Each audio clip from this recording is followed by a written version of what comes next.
عقلمند بادشاہ۔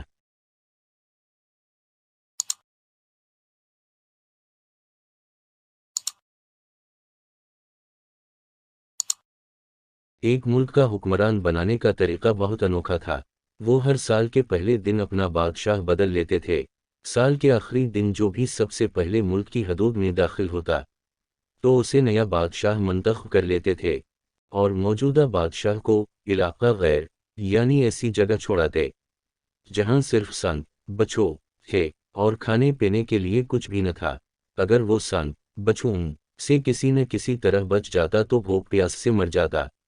کتنے ہی بادشاہ ایسے ہی 1 سال کی بادشاہی کے بعد اس علاقہ غیر میں جا کر مر گئے۔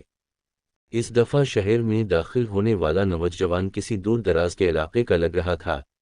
سب لوگوں نے آگے بڑھ کر اسے مبارکباد دی اور اسے بتایا کہ آپ کو اس ملک کا بادشاہ چن لیا گیا ہے، اور اسے بڑے اعزاز کے ساتھ محل میں لے گئے۔ وہ حیران بھی تھا اور خوش بھی۔ تخت پر بیٹھتے ہی اس نے پوچھا کہ مجھ سے پہلا بادشاہ کہاں گیا؟ تو درباریوں نے اس ملک کا قانون بتایا کہ ہر بادشاہ کو سال بعد جنگل میں چھوڑ دیا جاتا ہے اور نیا بادشاہ منتخب کیا جاتا ہے۔ پہلے تو بہت پریشان ہوا مگر کہنے لگا، مجھے وہی جگہ لے کر جا جہاں تم ان بادشاہوں کو چھوڑتے ہو۔ درباریوں نے سپاہیوں کو ساتھ لیا اور بادشاہ سلامت کو اس جگہ لے کر گئے۔ بادشاہ نے اچھی طرح اس جگہ کا جائزہ لیا اور واپس آ گیا۔ اگلے دن بادشاہ نے حکم دیا کہ محل سے علاقہ غیر تک ایک سرسبز و شاداب راستہ بنا دیا جائے، اور اس جگہ کے بیچوں بیچ ایک ایسی رہائش گاہ تعمیر کیا جائے جس میں ہر قسم کی سہولت موجود ہو، اور اس کے ارد خوبصورت باغات لگائے جائیں۔ بادشاہ کے حکم پر عمل ہوا اور تعمیر کا کام شروع ہوا۔ کچھ ہی عرصے میں راستہ اور محل تیار ہوا۔ 1 سال کے پورے ہوتے ہی بادشاہ نے درباریوں سے کہا کہ اپنی رسم پوری کرو اور مجھے بھی وہاں چھوڑ کر آ جہاں مجھ سے پہلے بادشاہوں کو چھوڑ کے آتے تھے۔